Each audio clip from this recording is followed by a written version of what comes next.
Yeah. Sometimes we need that person who's going to give us the unvarnished, radically candid truth. And it's a swift kick in the butt Yeah. to get us moving. Well, look, you've been training high performance teams for an awful long time, right? You've got a lot of experience doing that. You've been all over the world. You've been in all kinds of clandestine missions in the past. What types of things have you seen in life, business, and career maybe that are kind of identity traits of high levels of peak performers? I would say right off the bat, the high performance those folks are very deliberate and very focused. Mhm. And I always say, hey, if you want to do something and be your best in terms of high stakes performance, being your best person when things don't necessarily always go according to plan, then you've really got to back plan that all the way out. And I say, when I work with folks, I said, hey, this is going to sound kind of crazy, but let's think about designing your performance like we would a combat operation in the SEAL teams, which considers all of the knowledge, skills, attributes that you need, the relationships, the connections, the resources. Okay. And then we're going to take what we've learned beforehand and we're going to put that into the recipe, put that into the mix. We're going to practice, we're going to rehearse, we're going to develop our mental game so we can perform it all in the clutch. And when it's all said and done, we're probably going to do this. We're probably going to revisit this again. So we're going to take the lessons learned in a very deliberate and systematic lessons learned process to really extract the value from those experiences so we can tweak it and fine tune it and be even better next time. Yeah, it's interesting. Obviously, you guys with the SEALs, part of the process is the natural evolutions, as you guys call them, right, in the teams.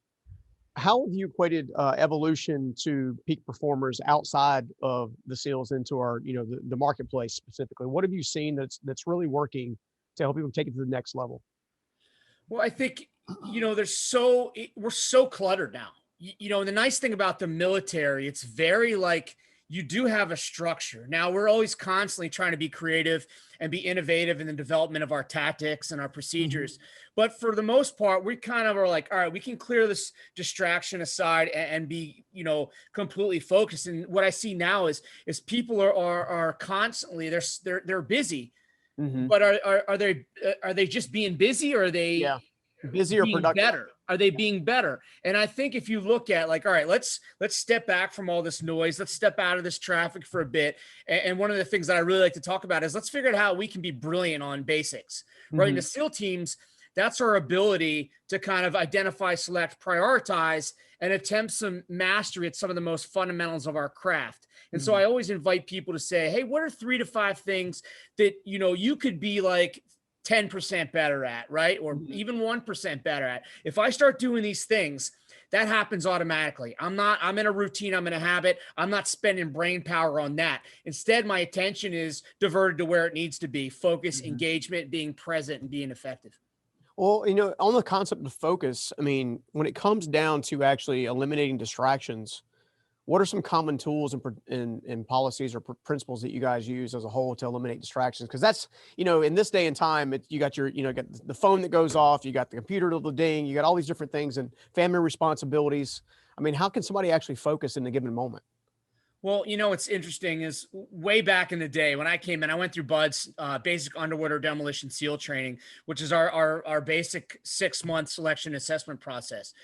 And throughout my journey into, being eventually a senior leader in the SEAL teams, we realized that, hey, we're constantly doing reps and sets. We're constantly trying to get better at our shooting skills, at our tactics, and being better physically.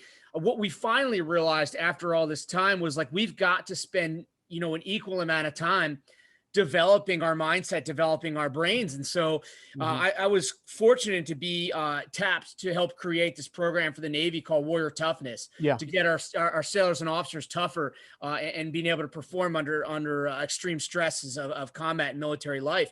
But what I really say is, hey, when it comes to kind of focus, and not just like the distractions of the things happening around you, but the distractions of you reacting maybe in a non-helpful way to emotional responses or whatever. You get frustrated, you get angry, you get scared, and those emotions tend to get in the way of you getting what you want, of you being who you want in certain situations. And so I'm a big believer in basic performance psychology skills, mental rehearsal, self-talk, being able to lower the arousal, and mindfulness training or Yeah. meditation training. In fact, that's a lot of the things that I teach. Yeah, no, and it's come so very far. It's when I was looking into what little bit I could find on the warrior toughness training, there's it seems like not only does it increase peak performance, but it looks like it also decreases the likelihood or the chances of developing, PTSD in high stress situations. It seems like it gives a soldier, quite a bit more framework really to kind of funnel their thoughts and their emotions through things. Is that correct? Well, it is. A lot of times people will try to use the Warrior Toughness program to be kind of a panacea or for all things for PTS or for, suicide prevention. And we honestly, we try to stay clear of that. Because a lot of times when we brief our program to senior military folks, as congressmen, senators, they would always kind of ask us, was this one of these resiliency programs? Yeah. Because resiliency is like a cuddly word. And we're like, well, here's where we differentiate the toughness from resilience, right? And it can be controversial in the unpacking of that. But we always say, like, hey, you can be tough or you can be resilient, but not tough, but you can't be tough and not resilient, meaning resilience is like, hey, I've been through adversity. I've faced setback. I faced a moral or physical injury, and now I can return to where I was. Well, in combat, that's not quite good enough because I need you to have a certain capability and capacity on the front end. Now, and I want you to get back to that after you've had a traumatic event, but I need you to have a certain degree of competence on the front end. And so that's what a lot of our training is geared toward. Yeah, and it's amazing training. What little bit I was able to discover about it, I was excited to talk to you about it because I think it's needed. I do a lot of work with the USO myself. I'll go volunteer and go speak for them for their Warrior Reset programs. And sometimes we'll have private units of special forces. Sometimes it's all encompassing of different jobs.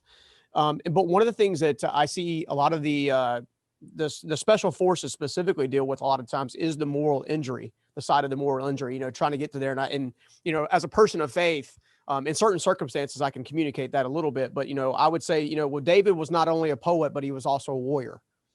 Like there's two sides to the coin at any given time to actually, basically not only return to your life, but also be a peak performer in that specific, job description, so to speak. Well, the Warrior Toughness program itself was built on, like we call it, kind of a tripod or three-legged stool, right? It's body, mind, soul. And so we need warriors to be people who can perform under pressure, that can take a hit and keep going, which is that resilience piece, right? Yep. And we've extended these definitions far beyond just battle, right? We also need, like, hey, you just suffer a loss in your life for you to not get that promotion you wanted, for that to be a moment for you to be resilient. And then lastly, we need to also, for you to deal with the day in, day out grind, either of a high tempo deployment or also, a very monotonous one. And so besides the people that can perform when the bullets are flying, we need people, young men and women, to be of character, of good character, right? That are underpinned by really understanding kind of who they are, what they stand for, and how they're going to demonstrate their values, their virtues, and bring that into alignment with, with the time Navy core values of honor, courage, and commitment. But them to really realize, hey, are the decisions that I'm making, are the choices that I'm making is the way in which I'm behaving right now in alignment with that, and is in an alignment with who that I say that I am as a person. Yeah. Speaking of that, I don't want to solely focus on your Navy career, even though it's an amazing career, which I want to honor for sure. But I can't help but be curious, right? So obviously the Navy SEAL program itself is a very elite program. And then also to become a master chief in that program is a whole nother level to begin with. What actually led you to the SEALs to begin with? What made you gravitate towards the SEALs? Well, I always, even ever since a young kid, I just had a connection with the military, and I realized, I had this draw towards elite warriors, right? But typically originally that was Army Green Berets in Vietnam. The guys that, especially the guys who were going across the borders into the denied areas of Laos, Cambodia, North Vietnam, where they weren't supposed to be, those super secret operations, highly dangerous. And that was kind of the draw. Those guys were my heroes to me. But I had an uncle, in fact, that's his aviation helmet behind me.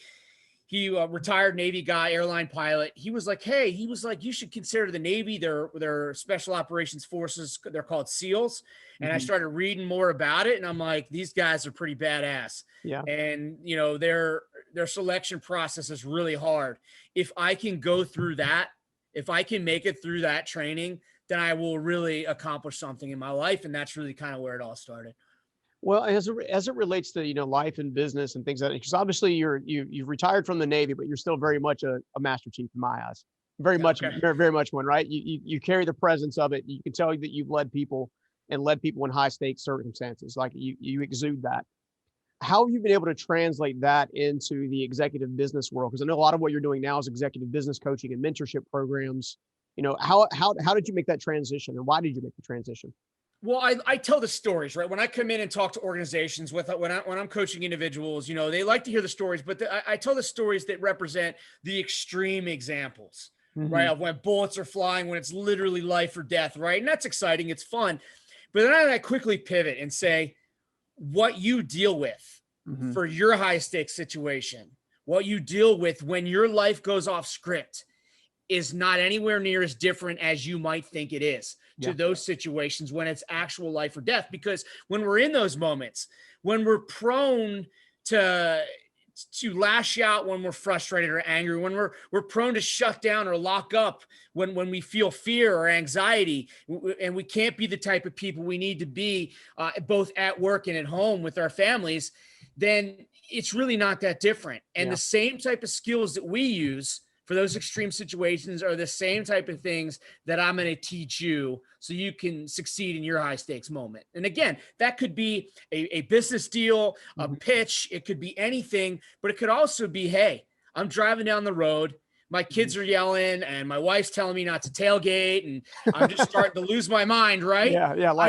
That's a high stakes moment. Yeah. Because that is an opportunity for me to either model poor or model positive behavior for my children and leave my family. And so again, a high stakes situation, it's a subjective term, right? But it's any time that it's important that you be the type of person that gets you to your goals and the type of person that you want to be and that you're proud of.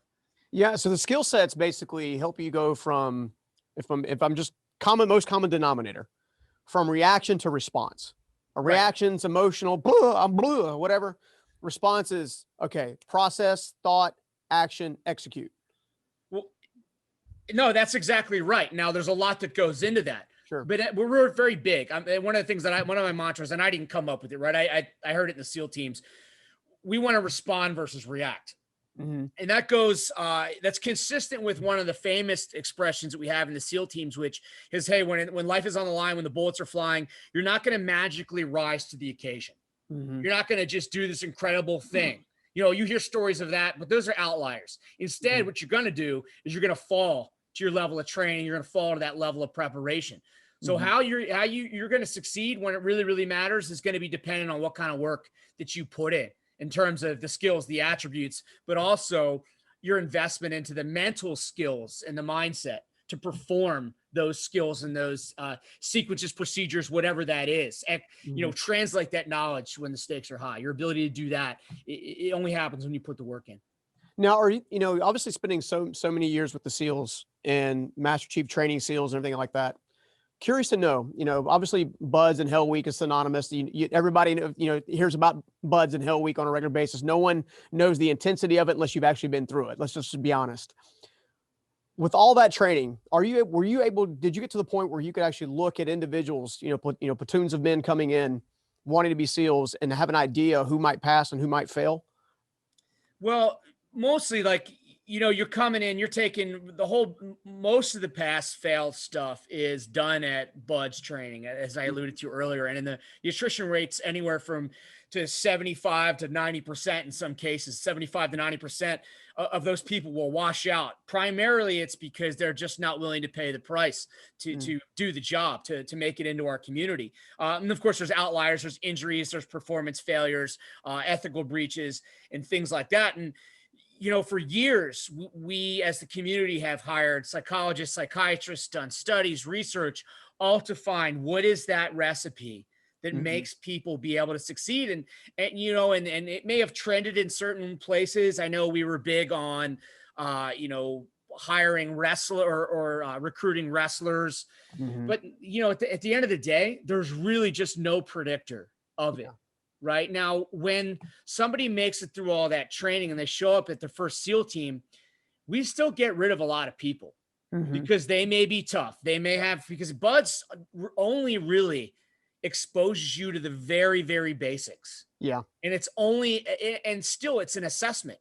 You're taught diving, you're taught weapons handling, explosives, but that's really only to assess your suitability and your safe, your ability to work safely in those mediums, in those conditions. Once you make it to the SEAL team, that's when things start moving out at a fast pace. Now you have to compete, or you have to work with the guys that have been doing it for a number of years, and not everybody can keep up with that. And again, not everybody demonstrates the moral character to be somebody who's going to thrive in that job, or somebody that we want in our community. And in that case, sometimes you're watching people as a leader very, very closely and evaluating them under an intense amount of scrutiny. And sometimes you can start to see somebody, your attention focuses in, and you're watching them hard to see if they necessarily have what it takes to actually stay here, contribute, belong, collaborate, and perform. Well, one of the things that you just mentioned, and there was so much there to unpack, but the ability to pay the price, you know, in my life, coming from homelessness to where I'm at today, there was lots of prices paid. I've had people that have obviously that I've witnessed in business that have started out with a lot of gusto. I got it and made things amazing, and then life hits them, business hits them, and they don't get back up. So it seems like to me, one of the commonalities or the common denominators between being super successful in the military and the special forces and being super successful in business or life in general is the ability to pay the price. What does paying the price look like to you in your eyes? Well, you know, one of the fundamental thing that I talk about, if you look at, a lot of time I teach through one of the contextual models that I teach through. If you think of it as a reflective cycle, it starts with like 3 circles that are connected with an arrow, meaning that it's cyclical, right? And it doesn't stop. It's commit, prepare, execute, and then reflect. It has to start with commit, right? Your level of investment into the things that make you better, into the relationships that matter to you, right? And if you're willing to do that, you have to say, okay, well, how am I demonstrating this? Where am I showing up? Mm-hmm. As an indication of how important it is that I get there. Because if you don't have that, if you haven't realized, if you haven't reconciled with yourself that I'm willing to do whatever it takes. And a lot of times, you know, people start off Navy SEAL training. They start off to become doctors, or, you know, they even start off like a 4-year degree, right? They're excited. Things are, the future holds excitement. But somewhere between that first step and that light at the end of the tunnel, there is a hell of a lot of work that needs to get put in. Right. And sometimes people, they can't step back emotionally and say, yes, what I'm doing, I knew it was going to be hard. All right. I acknowledge that this is all part of the process. And I'm a big believer in the stoicism, at capital S, stoic principles of from thousands of years ago, Marcus Aurelius, Seneca, people like that. And they would spend a lot of time thinking about all of the bad things that could happen. Right. Or all the things the times that things aren't going to turn out the way they want, the times that life's going to go off script. And they say, all right, well, how am I going to respond in those situations? Yeah. You know, and I was funny. I was working on a video on this today, right? Mom always taught us to think positively, right? Yeah. Think positively. And there's a reason for that, right? Because we don't want to, they know, the people that tell us that in life know that nobody wants to surround themselves with negative people. We want to be able to enjoy the fruits of life, and we want to limit the amount of self-limiting beliefs that we have that get in the way of our goals. But fundamentally, we have to recognize from the outset that things are going to get ugly. Things are going to go off track, right? It's how are we going to respond in those moments? And you've got to mentally rehearse how you're going to respond when things go sideways, what kind of a person you're going to be. And sometimes things get so bad when we suffer loss that all we can do is say, I'm going to demonstrate that I'm a person of conviction and character and act in a state of grace. So I think that's critical. No, it absolutely is. You know, and it goes so deep into what I would refer to as developing true leadership. And you mentioned a few minutes ago about the importance of leadership in general. Obviously, with everything that you've done in your career, right? and it's been amazingly distinguished for sure. So there's a great deal of knowledge that I guarantee you possess about assessing leadership, creating leadership, and then following through with leadership. What are some examples of things that we can give to the everyday person right now in developing, shaping, and creating leadership in their own lives? Well, a lot of times, I'll say as the organizational leader, we're very quick to identify the future leader, the emerging leader, based upon the talent that they're exhibiting right now. And my little daughter's giving me coffee, so thank you. It's all right. Thank you, sweetie. Everybody needs more caffeine to hang out with me. Yes, I certainly do. I'm so jazzed up anyway. It's probably not what I need. Love you, honey. But we focus on that person because they are good at their craft in that present moment. Yet when they step into that moment, all of a sudden they need to have a totally different set of skills. And those require emotional intelligence. Those require vision. They require poise. And if we don't train that in, if we don't take a deliberate approach towards developing leadership skills, independent of the technical skills, then we're not setting ourselves up. We're not setting other people up for success. And I think when it comes to developing our leadership skills, we said, all right, well, how do I be the type of person that I want in any specific event? And how do I build backwards? What knowledge, skills, attributes do I need to perform at the rudimentary level? Now, when things are worst case, when it's very, very critical, are there additional skills, resources that I need to perform at that higher level? And I think it's a lot of times leadership is such a broad term, and I try to neck it down a little bit, right? Because people will be like, oh, well, leadership is me getting out of bed and doing my daily tasks. I'm like, okay. No, that's called life. Got it. Okay. But when I think leadership, I think if it's you and you are deliberately trying to shape your sphere of influence, you're deliberately trying to inspire and persuade people with vision, with motivation backed up by discipline. And so it's got to be very, very intentional. You have to say, all right, this is exactly where I want to go. This is exactly where you, the person that is fundamentally working for you, this is what your execution piece looks like in support of the overall objective, the overall intent. And we also have to let people have the autonomy to, when it's allowable, to make some mistakes, to kind of feel things out, to be creative. We can't constantly, now there's intrusive, there's micromanagement leadership that has to kind of manifest itself often early on in development of that trust, leadership, subordinate journey. But eventually we have to be deliberate about starting to back away from that, getting people to kind of to feel their legs and let them stumble a little bit, right? If they're way off target, we got to bring them back in and have a conversation. But if they're just a little out there, then let's take that opportunity for growth. Let's start to tighten up that performance a little bit. But fundamentally, we got to let people kind of figure it out, because without that, they're never going to take initiative. They're never going to feel confident to execute, to make a decision without you constantly telling them what to do. They'll always be second guessing and doubting. When it comes down to leadership, one of the things I've always believed about leadership, and this is something I tell my teams, is, be the kind of leader you want to report to. Right. So whatever trait that possesses, be that, strive to be that. You mentioned earlier about shaping, not only, shaping your environment, shaping your day, shaping your influence, shaping your, like, all that kind of stuff is, I think, is instrumental in becoming a great leader. With that in mind, I am curious, I'm a person who believes in mentorship a great deal. In fact, most of the mentors that I have, the world doesn't really know much about, even though I put myself out here on a regular basis now. I'm curious to know one or two mentors maybe that you've had, or leaders that you've had, that you just really gravitated towards, you learned so much from, that made a difference in your life, and maybe one or two things that you learned from them.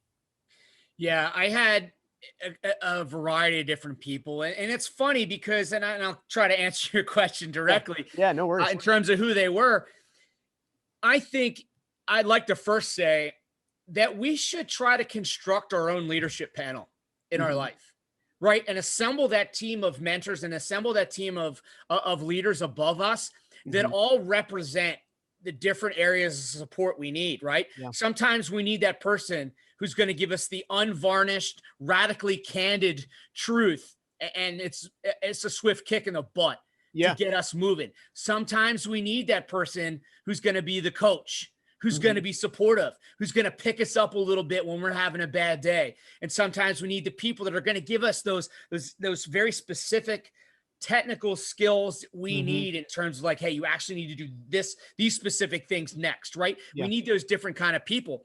The mentors, you know, I'll go back to my own father. I looked at, you know, who modeled, you know, extreme kindness and a sense of humor. And my uncle that I mentioned earlier, who was always, I was probably very, very difficult to deal with as a young man, as a kid, but he always modeled that patience as a pilot. You know, you got to be cool, calm, collected under fire, under pressure. And he was that. And he modeled that for me. And, you know, in the SEAL teams, you know, as a new guy coming up in the SEAL teams in the 1990s, at least, it's not the most hospitable environment for a new guy. Yeah. Because you've got everything to prove. Nobody cares that you've been through a tough selection process. That matters not to anyone. They've all done it too. We need to know that you're going to show up, you're going to have your ears open, your mouth shut, and you're going to be able to execute the things we need you to do with a good character. And so you do catch a lot of abuse for that, right? And sometimes it goes a little overboard. Sometimes people are a little overzealous, and it just becomes that, hey, we just like screwing with you, right? And so you duck around, you try to avoid those people. Then I remember there's one guy, though, who always just went out of his way, experienced guy, went out of his way to grab me up and other new guys and say, look, you know, because you'd be doing a bunch of grunt work, stupid stuff. And he's like, look, you come with me. I'm going to take you out of here. We're going to go do some work. I'm going to teach you something. And so he was constantly doing that, teaching me how to set up a land navigation course, constantly teaching me how to tweak my gear, because we didn't have we had to make and sew and make up a lot of our gear back then. And we need to, you know, as a machine gunner, I needed to know how to float all my weapon and equipment when we went across the beach. And so he was constantly teaching me that stuff. So those are the three, I think, very formative mentors in my life. Well, that being said, obviously, you know, you've now been a mentor to so many other people, you know, first in the Navy, wonderful career again. Can't thank you enough for your service, by the way. Thank you. Secondly, now you're doing it in the business sector, in the marketplace.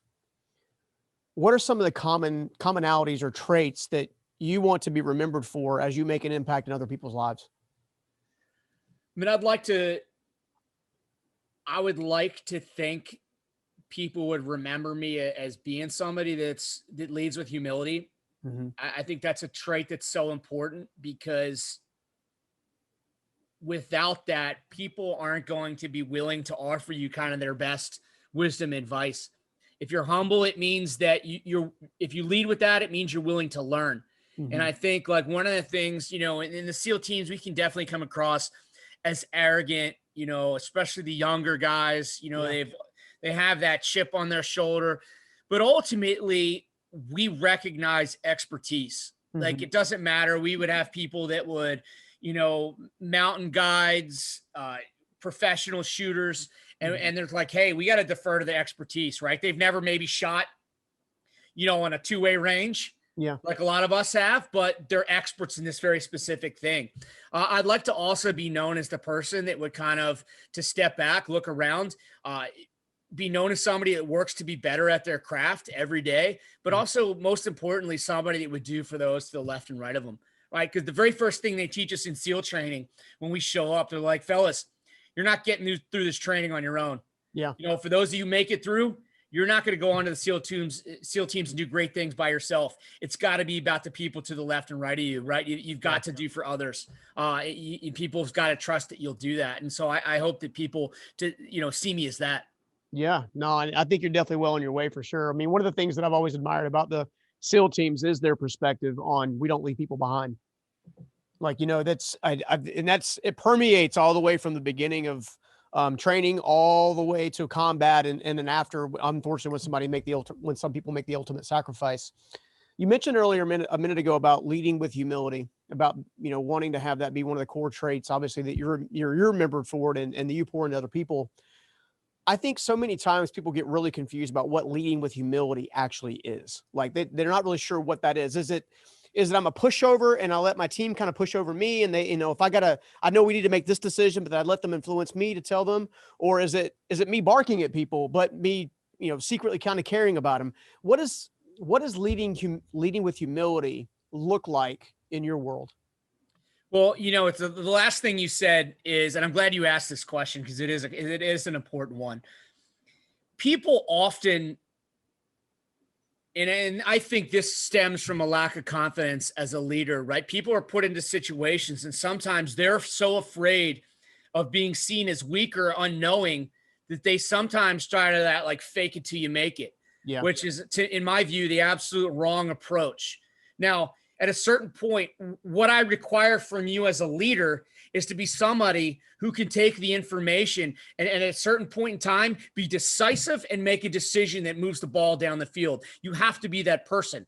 Mm-hmm. But between then and the start, you've got to be the type of person that is humble enough to solicit the opinions from everybody, and people think of the military as this hierarchical structure where we push everything down and you have these little robot soldiers doing exactly what everyone tells them to do. When in reality, at least in the special operations community, we're bottom up planning.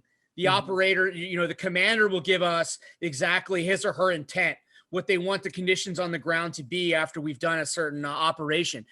But within certain operational constraints, rules of engagement, it's our job to come up with and creatively plan how we're going to execute this operation. And when it comes to how we getting from where the helicopter drops us off to the structure we're taking down, how are we getting in the building? What creative pieces are we using to solve this problem? That comes from the very bottom. That comes from the guys, the very lowest level of team leaders. And so I think we have to recognize that. And you have to be willing to. If you want people that are willing to candidly express and be honest where they may have made a mistake, how do you expect that if you don't model that? Yeah. And so as a leader, you can always watch, like in politics, it's always they made a mistake, I was successful, right? That's just the nature of the beast, right? Yeah. Where it should be opposite. It's always like, they were awesome. They did a phenomenal job. I or we could have done this a better, right? And so I think you got to be able to model that. You've got to be able to say, hey, this is where maybe we missed it. And you've got to fundamentally connect with people and let them know that they're being heard. Yeah, no, I love it. In fact, a couple of things that pop into my mind is leading well with humility. At the center of that is the essence of collaboration, right? You just mentioned how collaboration is essentially opens up the doorway to admit faults. It opens up the doorway for unique ideas. It opens up the doorway to actually, I used to say, questions open hearts and statements close them. So, a humble leader is going to be asking lots of questions and do I have enough perspective? Do I have enough feedback? Do you see any blind spots? What do you see? That kind of thing. Whereas, I've done this myself in business. When I first started the business, I didn't want anybody to know I had been homeless and I didn't know what the hell I was doing. Right. I was an ADHD high school dropout. Like I didn't want anybody to know that. I had people with 4 and 5 year or 4 and 8 year degrees working for me at the time, but secretly I would go in my closet and pray like, I don't know what I'm doing, kind of thing. Right. And I used to come out of that leadership, out of that, what I call the fear of the insecurity zone. I would come from that place, which always came out in a very defensive posture or a very barky kind of personality, and experience taught me over time that not only is it okay to share your faults, but it also opens the door for other people to share theirs. Right. And I'm so glad you hit the nail on the head on that one, because I think that leaders today need to know that they don't have to be the Incredible Hulk or Dwayne "The Rock" Johnson constantly throwing up their eyebrow or something, trying to be all super tough. It's actually about, okay, how can we help each other, make this thing better? And, since I've been doing that over the last 10 years or so, I've watched teams basically blossom, because, I used to jump in, for example, and be like, hey, why'd you do that? Just move out of the way. Let me do it. And then I would go do it. And they would be like, what do you need me for? Right. Now I'll let my leaders make 3 mistakes in a given track record before I actually engage myself. Mistake number 1 is, okay, what'd you learn from it? Right. Same mistake in the same direction. Number 2, okay, let's consider some different options here. Step number 3 is, okay, let me show you what I would have done had you been doing it, but you're driving the bus. Kind kind of scenario. And it seems like that leaders that gravitate towards that become exceptional in peak performance areas like yourself.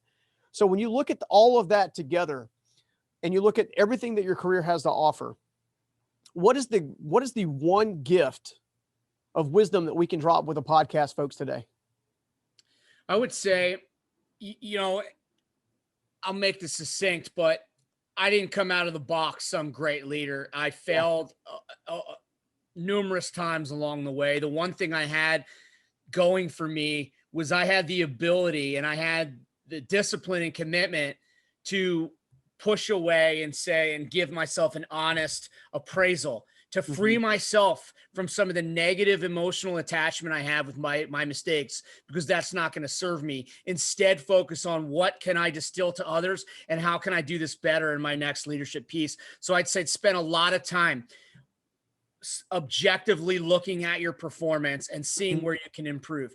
And that's not just the major failures that are embarrassing. That's also the areas which you've succeeded, because you want to be able to further build that and you want to be able to repeat that level of success. Yeah, man. Love it. Love it. I've always said that, give all the credit away and accept all the blame, or responsibility, I should say. And if you do that enough times, humility will begin to shape you consistently on a regular basis. Man, I have loved hanging out with you. Our time has flown by. Oh yeah. It's been amazing. How can everybody stay connected with you and what's next for you? Yeah. So if you'd like to talk with me about anywhere I can help in leadership, keynotes, virtuals, I do coaching, but just find me on my website. If you just want to have a conversation about leadership, that's cool too. StephenDrum.com, StephenDrum.com, and then, or Steve@StephenDrum.com. So looking forward to it. Love it, man. Love it. And love the fact that your name is Stephen with a PH, because mine is the same. Right. I'm a little jealous. You have a lot more hair than I do, though, but that's okay. Yeah, I got to get some of this stuff cut off here soon. Well, rock on, man. I can't thank you enough for coming on. I know it's going to add a lot of value to a lot of folks. There is so much to unpack in the episode that we just released, or we just recorded, man. It's going to help a lot of people. I know what else. Well, thank you so much, Stephen. It was a real pleasure. It was a lot of fun. Rock on. All right. Take care, buddy. See ya. See ya. When it comes to leadership, you simply can't learn from anybody better. If you love that interview, I know you're going to love this one right here. So go ahead and check it out. So for me, I believe in fearless, breaking the word in half and allowing fear to have less control over my next assignment, my next move, because I know who's counting on me on the other side of what my fear is.